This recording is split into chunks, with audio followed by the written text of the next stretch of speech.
How to change your profile picture on Tumblr. In this quick tutorial, I'll show you how to change your profile picture on Tumblr using your mobile device. Let's get started.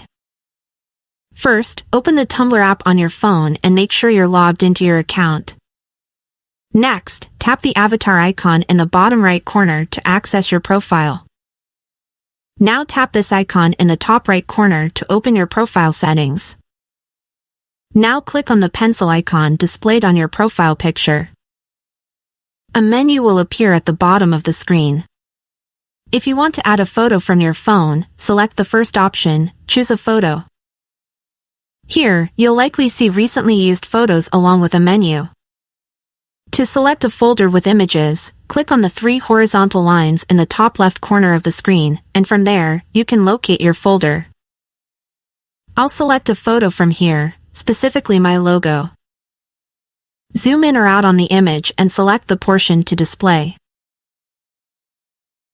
Then, click on Save. If you want to change the shape of your profile picture, select Shape. The available shapes are square and circle.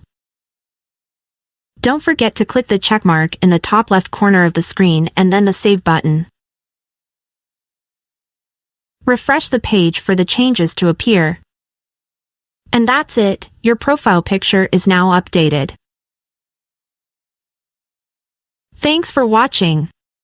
If you found this tutorial helpful, be sure to like this video, leave a comment if you have any questions, and subscribe for more tips and tricks.